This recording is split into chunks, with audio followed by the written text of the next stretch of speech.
বিগত কিছুদিন ধরে আমাদের চ্যানেলে সবথেকে বেশি যে কমেন্ট এসেছে সেটা হলো, ভাই ছাত্র অবস্থায় কিভাবে টাকা ইনকাম করা যায় সেই সম্পর্কে একটি ভিডিও বানান। And here it is the most highly requested video, because আপনাদের ডিমান্ড আমাদের কাছে কমান্ড। আজকের এই একটি ভিডিও দেখার পর কলেজ লাইফে আর্নিং কিভাবে করব, পার্ট টাইম জব কোনটা করা উচিত, লেখাপড়ার সাথে সাথে কি সত্যিই টাকা ইনকাম করা যায়, এই সমস্ত কোশ্চেন, সমস্ত ডাউট তোমার কাছে একদম পানির মতো পরিষ্কার হয়ে যাবে। তুমি নিজেই বুঝতে পারবে কি করলে তুমি এই স্টুডেন্ট লাইফেই টাকা ইনকাম করতে পারবে এবং নিজের খরচ, নিজের টিউশন খরচ, নিজের স্কুলের খরচ সমস্ত কিছু পে করতে পারবে। পাশাপাশি তোমার হাত খরচ এবং ফ্যামিলিকেও সাপোর্ট দিতে পারবে। শুরুতেই তোমার কাছে একটি প্রশ্ন, জীবনের প্রথম আর্নিং এর টাকা দিয়ে তুমি কি করতে চাও? আমি জীবনের প্রথম ইনকাম কিভাবে করেছিলাম এবং সেই টাকা দিয়ে কি করেছিলাম সেটা ভিডিওর শেষের দিকে বলবো। So my dear brothers and sisters, let's start. Number 1, Andrew Kirby, যিনি স্টুডেন্ট লাইফে মাত্র 22 বছর বয়সে 3 বছর পরিশ্রমের ফলে $1 মিলিয়ন ইনকাম করেছিলেন, সেটাও একটা বাজে অভ্যাসকে ব্যবহার করে। অ্যান্ড্রু বলেন, আমিও বর্তমান সময়ের বেশিরভাগ মানুষের মতো এই সোশ্যাল মিডিয়ায় আসক্ত হয়ে ঘন্টার পর ঘন্টা ভিডিওর পর ভিডিও কনজিউম করতাম। সেই সময় আমি প্রতিদিন প্রায় 6 থেকে 7 ঘন্টা এভাবেই সময় অপচয় করতাম। সারাক্ষণ ফোন হাতে থাকতো আর ইউটিউব ভিডিও, টুইটার আর রেডিসে স্ক্রোল করতে থাকতাম। সারাক্ষণ শুয়ে শুয়ে ফোন দেখার কারণে মাঝে মাঝে তা হাত ফসকে মুখের ওপর এসে পড়ত। কিন্তু এই বাজে অভ্যাসটি আমার একটি দিককে খুব শক্তিশালী করে দিয়েছিল। সেটা হলো সারাক্ষণ নিজের পছন্দের টপিকের উপর ভিডিও দেখার ফলে সেই টপিকের উপর আমার দখল অন্য 10 জনের তুলনায় অনেক বেশি বেড়ে গিয়েছিল।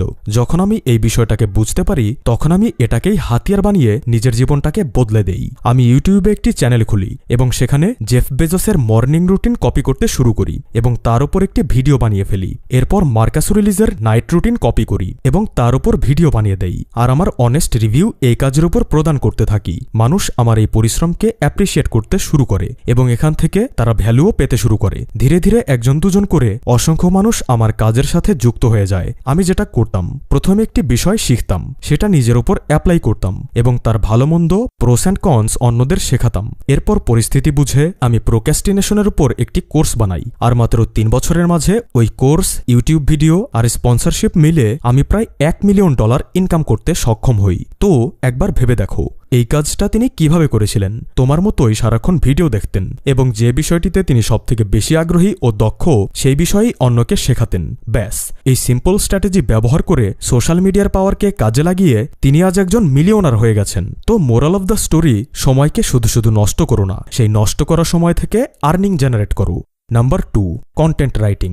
আমি জানি এবারের বলটি তোমার মাথার উপর দিয়ে বাউন্সার চলে গেছে, তাই না? কারণ তুমি তো তোমার জীবনে কখনো একটা পুরো রচনাও মন দিয়ে লেখনি। সেখানে তুমি করবে কন্টেন্ট রাইটিং। কিন্তু আমি যদি বলি এটা সম্ভব, আমি যদি বলি এটা অত্যন্ত সহজ একটা কাজ, তুমি চাইলেই করতে পারো। কিভাবে? প্রথমে তোমাকে একটি টপিক নির্বাচন করতে হবে। এরপর সেই টপিকের উপর ইউটিউবে বেশ কয়েকটা ভিডিও দেখতে হবে এবং বুঝতে হবে তোমার কম্পিটিশন কাদের সাথে হতে চলেছে আর কতটা সমৃদ্ধময়ভাবে তারা ভিডিওগুলো তৈরি করছে। এতে তুমি মার্কেটের পরিবেশটা বুঝতে পারবে। এরপর যাবে চ্যাট জিপিটিতে, সেখান থেকে ওই টপিকের বিষয়ে অসংখ্য গুরুত্বপূর্ণ পয়েন্ট কালেক্ট করবে। প্রতিটি পয়েন্ট তোমার খাতায় নোট করতে হবে। এরপর যাবে গুগলে, সেখান থেকেও বেশ কিছু গুরুত্বপূর্ণ পয়েন্ট কালেক্ট করবে, ইংরেজি এবং বাংলা উভয় ভাষা থেকেই। এরপর যদি তুমি আরও ডিপে যেতে চাও তবে সেই রিলেটেড জার্নালগুলোও পড়বে, যেমন বিজনেসের জন্য ফর্বস, ইকোনমিক টাইম ইত্যাদি। এরপর সমস্ত জায়গা থেকে পাওয়া বিচ্ছিন্ন তথ্যগুলো তোমার নিজের প্রতিভা এবং ক্যালমার সাহায্যে নিজের মতো করে একটি রূপ দাও।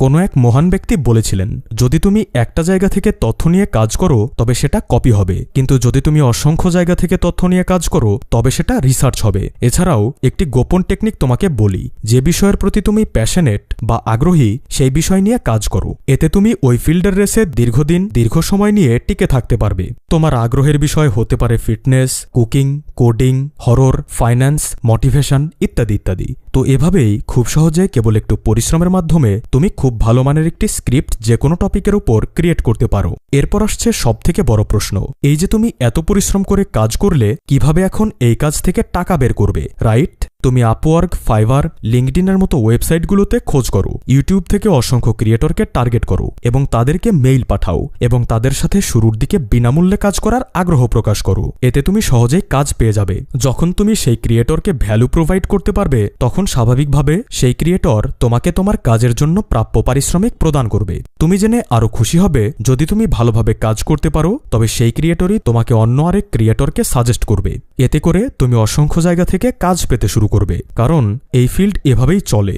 ধ্রুব রাথের কন্টেন্ট রাইটার বিজয়তা ভাই ইন্ডিয়াতে অনেক জনপ্রিয়। তিনি তার কাজে এতটাই দক্ষ যে ধ্রুব রাথে তার প্রতিটা ভিডিওর কন্টেন্ট রাইটিংয়ের জন্য তাকে এত টাকা প্রোভাইড করে, যা দিয়ে বিজয়তা ভাই সহজেই 3-4টি আইফোন কিনতে পারবে। বুঝতে পারছো, একটি ভিডিও লেখার পারিশ্রমিক 3-4টে আইফোনের সমান। এছাড়াও তোমার বিশ্বাস করতে কষ্ট হবে তার মতো এত বড় মাপের একজন রাইটারও কাজ করে মোবাইল ফোন দিয়ে। তো এখানে প্লাস পয়েন্ট এটাই, তোমার হাতে থাকা ফোনটি তোমার আর্নিং সোর্স হয়ে উঠতে পারে, কারণ কন্টেন্ট রাইটিংয়ের সবকিছু ফোন থেকেই সম্ভব। ইনফ্যাক্ট এই কাজের জন্য তোমার কোনো পিসিরও প্রয়োজন নেই। একটি গুরুত্বপূর্ণ বিষয় তোমাদের বলি, যদি আমি নিজের কথা বলি তবে বিজনেসের কাজে বেশি ব্যস্ত থাকায় চ্যানেলের কাজ যেমন ভয়েস ওভার, এডিট, স্ক্রিপ্ট এগুলো আমার জন্য বেশ কষ্টকর হয়ে উঠেছে। তাই হতে পারে ভবিষ্যতে কখনো আমার নিজেরই এই আর্টিস্টগুলোর প্রয়োজন পড়ছে। Number 3, video editing. ভাই তুমি বিশ্বাস করতে পারবে না এর মাঝে কি পরিমাণ টাকা আছে। এখানে তুমি তোমার স্কিল আর সময়কে ব্যবহার করে 1 মিনিটের জন্য মিনিমাম 200 থেকে 1000 টাকা পর্যন্ত চার্জ করতে পারো। 1000 টাকা 1 মিনিটের জন্য। এছাড়াও তোমার স্কিলের উপরে তোমার লিমিটলেস আর্নিং নির্ভর করবে। তোমার স্কিল যদি প্রিমিয়ার প্রো, অ্যাডোবি কিংবা আফটার ইফেক্টসে টপ নচ লেভেলের হয়ে থাকে তবে তোমার আর্নিংও টপ নচ লেভেলেরই হবে। আর এই কাজটি শেখার জন্য তোমায় মিনিমাম 1 থেকে 6 মাস ব্যয় করতে হবে। আর একবার যদি কৌশলটা পুরোপুরিভাবে আয়ত্ত করতে পারলে this thing will pay all of your rent, all of your bills. এরপরেও তোমার হাতে এত টাকা থাকবে যা দিয়ে তুমি একটি সুন্দর লাইফস্টাইলের স্বপ্ন দেখতেই পারো। আর এটা করার জন্য শুধু তোমার একটি ভালো মানের পিসির প্রয়োজন হবে, আর প্রিমিয়ার প্রো এর মতো এডিটিং সফটওয়্যারগুলোতে ব্যাপকভাবে দক্ষ হতে হবে। এখন প্রশ্ন হচ্ছে, এই কাজ তুমি কোথা থেকে শিখতে পারবে? উত্তর সহজ, যে প্ল্যাটফর্ম তোমায় আইডিয়া দিচ্ছে সেই প্ল্যাটফর্মই তোমায় শিখিয়েও দেবে, মানে ইউটিউব। তুমি ব্যাস ইউটিউবে একবার সার্চ করো এডিটিং সম্পর্কে, ব্যাস অসংখ্য ভিডিও তোমার সামনে শো করতে শুরু করবে, যেখান থেকে কাজের ভিডিওগুলো তুমি দেখো আর একদম বিনামূল্যেই এই স্কিল রপ্ত করো। আর একবার স্কিল আয়ত্ত হয়ে গেলে কন্টেন্ট রাইটিং এর মতো আপওয়ার্ক, ফাইবার বা ইউটিউবের ক্রিয়েটরদের মেইল করে তোমার কাজের স্যাম্পল তাদের দেখিয়ে সহজেই আর্নিং সোর্স ক্রিয়েট করতে পারো। নাম্বার 4, মিম পেজ। তুমি চাইলেই লেখালেখি, এডিটিং কিংবা ইউটিউবিং এর মতো জটিল কাজগুলো না করে খুব সহজেই ইনস্টাগ্রাম আর ফেসবুকে মিমস ক্রিয়েট করতে পারো, যে কোনো টপিকের উপরে, যে কোনো স্টাইলে। ব্যাস টার্গেট একটাই, মানুষকে এন্টারটেইন করতে হবে। তো এই কাজের জন্য প্রথমে এই ধরনের 8-10টা মিম পেজ তোমায় ফলো করতে হবে, আর তাদের কাজের ধরন এবং স্টাইলকে ভালোভাবে অবজার্ভ করতে হবে। বুঝতে হবে মানুষ কোন কাজগুলোকে বেশি পছন্দ করছে। কিছুদিন এই প্রসেস ফলো করলে দেখবে তোমার মাথায়ও অসংখ্য নতুন নতুন আইডিয়া কিলবিল করতে শুরু করেছে। নিশ্চয়ই জানো বাংলাদেশে এমন অসংখ্য ব্র্যান্ড রয়েছে যারা তাদের মার্কেটিংয়ের জন্য এই ধরনের মিম পেজকে বেছে নেয়, এবং প্রতিটি সিঙ্গেল কাজের জন্য তারা 200 থেকে 1000 টাকা পর্যন্ত পে করে। তুমি চাইলে এই ভিডিও শেষ করে তোমার যে কোনো একটি ফেভারিট মিম পেজ দেখে নাও, দেখো তারা প্রতিদিন কয়টা মিম পোস্ট করে এবং তার সাথে 200 কিংবা 1000 মাল্টিপ্লাই করো। দেখবে খুব সহজে তারা মাসে 10,000 থেকে 30,000 টাকা জেনারেট করছেন। তুমি এলাকার বয়স্ক মুরব্বীদের মুখে এমন কথা হয়তো শুনেছ, জীবনে যদি চোরও হও তবু সবার সেরা হও, টাকা নিয়ে কখনো তোমায় চিন্তা করতে হবে না। Number 5, tutoring. জীবনে পড়ালেখার পেছনে টাকা তো অনেক ঢাললে, এবার সময় সেখান থেকে কিছু টাকা বের করার। তোমার এমন কোনো সাবজেক্ট তো নিশ্চয়ই রয়েছে যার উপর তুমি স্কিলফুল, হোক তা ম্যাথ, ইংরেজি, আইসিটি কিংবা বাংলা ব্যাকরণ। কারণ 9-10 ব্যাচ্চারা ব্যাকরণের নাম শুনলেই ভয়ে ভরকে যায়। সেখানে তুমি চাইলেই এই সুযোগটাকে কাজে লাগিয়ে মাত্র 1 মাসের একটি কোর্স চালু করতে পারো, যেখানে তুমি ব্যাকরণের A to Z সামান্য কিছু টাকায় পুরো বইটি কমপ্লিট করে দেবে। আমি যখন 9-10 পড়তাম তখন ব্যাকরণের নাম শুনলেই ভয় পেতাম। পরবর্তীতে লেখাপড়াকে যখন আমি সিরিয়াসভাবে নিয়েছিলাম তখন এই ব্যাকরণ বইটাকেই একদম ঠোঁটস্থ করে ফেলেছিলাম। ওই সময় আমার মনে হতো আমি চাইলে যে কোনো একজন 9-10 বাচ্চাকে মাত্র 7 দিনে এই বই গিলে খাইয়ে দিতে পারবো। এর বাইরেও যদি তোমার কাছে সুযোগ থাকে তবে তুমি তোমার অনার্স করার ডিপার্টমেন্টের যে কোনো একটি কঠিন সাবজেক্টের উপর টিউশন করাতে পারো। যেমন আমি ফিলোসফির স্টুডেন্ট, আর ফিলোসফিতে সিম্বলিক লজিক টিউশনের সাহায্য ছাড়া পার হয়ে যাওয়া প্রায় অসম্ভব। তো এমনই তোমার ডিপার্টমেন্টের যে কোনো একটা সাবজেক্টকে টার্গেট করো এবং সেটা নিয়ে কাজ করো। এখানে তুমি একটা সুবিধা পাবে, তোমার কম্পিটিটর অনেক কম হবে, আর একটা অসুবিধাও পাবে, তোমার স্টুডেন্টও একটু কম হবে। তো এবারে আসছে মূল প্রশ্নে, তুমি প্রাইভেট পড়ানোর জন্য মানসিকভাবে প্রস্তুত হলে কিন্তু স্টুডেন্ট পাবে কোথায়? তুমি টেমপ্লেট ছাপাতে পারো। পরিচিত নিশ্চয়ই এমন কিছু ছোট ভাই বোন থাকবে যারা তোমার কাছে পড়তে আগ্রহী হবে। এছাড়াও তুমি চাইলে তোমার পাশের স্কুলের কোনো অকেশন বা প্রোগ্রামে প্যারেন্টসদের সাথেও কথা বলতে পারো। মনে রাখবে, যতক্ষণ না তুমি চাইবে ততক্ষণ কেউ তোমাকে দেবে না। যখন তুমি চাইবে তখনই তুমি তা পাওয়ার কিংবা না পাওয়ার সুযোগ পাবে। আর তোমার টার্গেট, আমি এই মাসে 10 জন ছাত্রকে পড়ানোর জন্য কনভিন্স করব, এমনটা নয়। বরং আমি এই মাসে 100 জনকে টিউশনের কথা বলে রিজেক্ট হব, এমনটা রাখো। যখন তুমি রিজেকশন গোল সেট করবে তখন খুব সহজেই তুমি স্টুডেন্ট পেয়ে যাবে। আর এই জিনিসটা অনেকটা ট্রাক্টর স্টার্ট করার মতো। প্রথমে তোমার হাত দিয়ে ঘুরিয়ে ঘুরিয়েই ইঞ্জিন চালু করতে হবে। এরপর একবার চালু হয়ে গেলে একাই তা চলতে থাকবে। অর্থাৎ যখন তুমি স্টুডেন্ট পেয়ে যাবে এবং তোমার দক্ষতার মাধ্যমে তাদেরকে ভালো রেজাল্ট করাতে সক্ষম হবে, তখন তারাই অটোমেটিক্যালি নতুন নতুন স্টুডেন্ট নিয়ে আসতে থাকবে। প্যারেন্টসরাও প্যারেন্টসের কাছে তোমাকে সাজেস্ট করবে। আর এভাবে তুমি মাসে 5,000 থেকে 5 লাখ পর্যন্তও ইনকাম করতে পারো। এখানে অনেকেই বলতে পারো, আমার তো কোনো সাবজেক্টের উপর দক্ষতাই নেই, তাহলে আমি কিভাবে পড়াবো? কোনো সমস্যা নেই, তুমি 1 মাস ইউটিউবে ওই সাবজেক্টের উপর সময় দাও, দেখবে সে সাবজেক্ট সম্পূর্ণ ক্লিয়ার হয়ে যাবে। শুরুতে আমি তোমাদের বলেছিলাম, জীবনের প্রথম ইনকামের টাকা দিয়ে তোমরা কি করতে চাও। তোমরা কি করতে চাও সেটা আমি জানি না, কিন্তু আমি আমার জীবনের প্রথম আর্নিং এই টিউশন থেকেই করেছিলাম। এবং সেই টাকা দিয়ে আমি আমার মায়ের জন্য একটা জুতা কিনে এনেছিলাম। আমার প্রথম ইনকামের টাকায় মায়ের মুখে যে হাসিটা দেখেছিলাম, বিশ্বাস করো ভাই, সেই দিনই আমি সফল হয়ে গিয়েছিলাম। Number 6, graphics designing. দেখো, আমি যে পয়েন্টগুলো সম্পর্কে তোমায় বলছি তার সবগুলোই ডুয়েবল। গ্রাফিক্স ডিজাইনের জনরাটা অনেক বড়, যাতে অন্তর্ভুক্ত থাম্বনেল মেকিং। বোঝার সুবিধার্থে বলছি, থাম্বনেল হলো সেটাই যেটা একটি ভিডিও কিংবা রিলস ক্লিক করার পূর্বে তোমার সামনে শো করে। অর্থাৎ এটাকে বলতে পারো পোশাকের মতো। তুমি যত ভালো পোশাক পরবে তোমায় তত সুন্দর লাগবে। তেমনি একটি ভিডিওতে যত ভালো থাম্বনেল থাকবে মানুষ ততই সেখানে ক্লিক করবে। আর একটি বেসিক থাম্বনেল বানানো অনেক সহজ। এ বিষয়ে ইউটিউবে কয়েকটা টিউটোরিয়াল দেখলেই তুমি বুঝতে পেরে যাবে। যদি তুমি ফটোশপের ওপর একবার স্কিল নিয়ে আসতে পারো আর কোয়ালিটি থাম্বনেল বানাতে পারো যা দেখলেই মানুষ ভিডিওতে ক্লিক করে, তবে কংগ্রাচুলেশনস, তোমার বেকারত্বের অবসান ঘটতে চলেছে। কারণ প্রতিটি ছোট বড় ক্রিয়েটরেরই থাম্বনেলের প্রয়োজন। ব্যাস, যে তাদের ভ্যালু প্রোভাইড করতে পারবে তাকে তারা যে কোনো মূল্যে নিজের কাছে রেখে দেবে। সাধারণত একটি থাম্বনেলের জন্য তুমি 300 থেকে 1000 টাকা পর্যন্ত চার্জ করতে পারো। আর যদি তুমি ক্রিয়েটরদের মেইল পাঠিয়ে শুরুর দিকে ফ্রিতে কাজ করার মাধ্যমে 5-6 জন ক্রিয়েটরকেও আটকাতে পারো, তবে তোমার কাজ শেষ। কারণ প্রতিদিন একটা থাম্বনেল মেক করতে পারলে যদি তুমি 300 টাকা পাও, যেটা খুবই স্বাভাবিক, তবে প্রতি মাসে তুমি 9000 টাকা ইনকাম করতে পারবে। আর একটি থাম্বনেল বানাতে ম্যাক্সিমাম থেকে ম্যাক্সিমাম 1-2 ঘন্টা সময় লাগে। তাই এটা তো কেবল শুরু। জানলে অবাক হবে, পৃথিবীর সবথেকে বড় ইউটিউবার মিস্টার বিস্ট তার প্রতিটি থাম্বনেলের জন্য $10,000 মানে প্রায় 11 লাখ টাকা ব্যয় করেন। এছাড়াও তুমি চাইলে ব্যানার বানাতে পারো, সেটা ইউটিউবের জন্য কিংবা বিজনেসের জন্য। এছাড়াও তুমি চাইলে পেজ তৈরি করতে পারো। আসলে গ্রাফিক্স ডিজাইনে কাজের কোনো এন্ড নাম্বার নেই।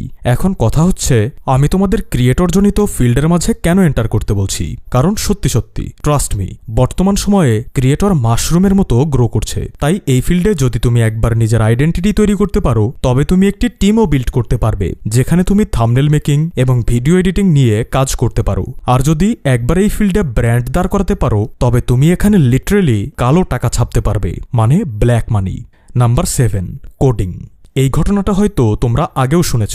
আসামের একটি মিডল ক্লাস বাঙালি ছেলে ক্লাস 10-এ পড়া অবস্থায় লেখাপড়া বাদ দিয়ে নিজেকে রুমে বন্ধ করে নেয় আর কোডিং শুরু করে, যেটা তার বাবা মা স্বাভাবিকভাবে নেয়নি এবং তাকে অনেক বকাঝকা করে। যদিও সে কোনোভাবে তাদের ম্যানেজ করে নেয় এবং 3 বছর অক্লান্ত পরিশ্রম করে। সে ইউটিউব থেকে কোডিং শিখত আর তা নিয়ে এক্সপেরিমেন্ট করত, বিভিন্ন অ্যাপস তৈরি করত। কারণ আসামের মতো প্রত্যন্ত এলাকায় মেন্টর পাওয়া অসম্ভব। তাই তার কাছে কেবল একটা রাস্তাই খোলা ছিল, তা হলো ইউটিউব। সে ইউটিউব থেকেই শিখত এবং নিজের মতো করে তা এক্সিকিউট করত।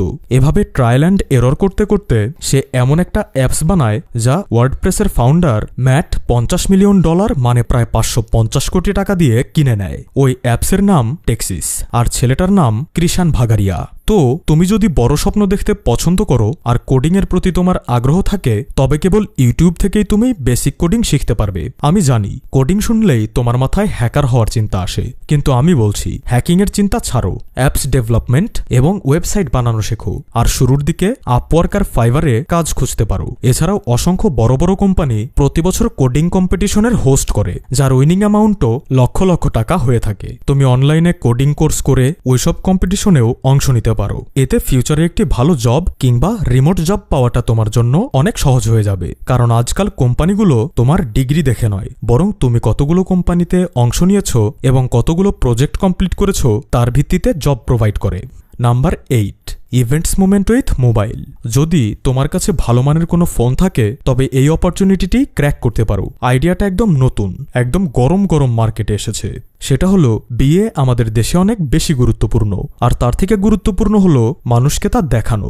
ইকোনমিক্স টাইমসের একটি আর্টিকেল অনুসারে সোশ্যাল মিডিয়ার কারণেই event planner, wedding photography, post wedding, pre wedding এর মতো কাজ 3x গ্রো করেছে। আর এই কাজের মাঝে সম্প্রতি নতুন একটি বিষয় যুক্ত হয়েছে, সেটা হলো 9:16 ভিডিওগ্রাফি, অর্থাৎ বিয়ের মোমেন্টগুলোকে মোবাইলের মাধ্যমে ক্যাপচার করা এবং রিলস বানানো সোশ্যাল মিডিয়া রেকর্ডিং, যেন বিয়ে চলাকালীন সময়ে সোশ্যাল মিডিয়ায় স্টোরি শেয়ার করা যায়। ডিএসএলআর এর তুলনায় ফোনে এই কাজ বেশি প্রাধান্য পায়, কারণ ফোন সোশ্যাল মিডিয়া রেকর্ডিং তৈরি করা। এছাড়াও যে সমস্ত ইউটিউবার ব্লগ তৈরি করে থাকে তাদের সবসময়ই একজন ক্যামেরাম্যানের প্রয়োজন হয়, আর আজকাল বেশিরভাগ ক্রিয়েটর ফোন দিয়েই তাদের ভিডিও শুট করছে, কারণ প্রযুক্তির কল্যাণে ফোনের আর ডিএসএলআর এর মধ্যে বর্তমানে তেমন বিশেষ কোনো পার্থক্য থাকছে না। তাই তুমি চাইলে এই সমস্ত ক্রিয়েটরদের জন্য ভিডিও ধারণ করতে পারো এবং একটি পার্ট টাইম জব জেনারেট করতে পারো।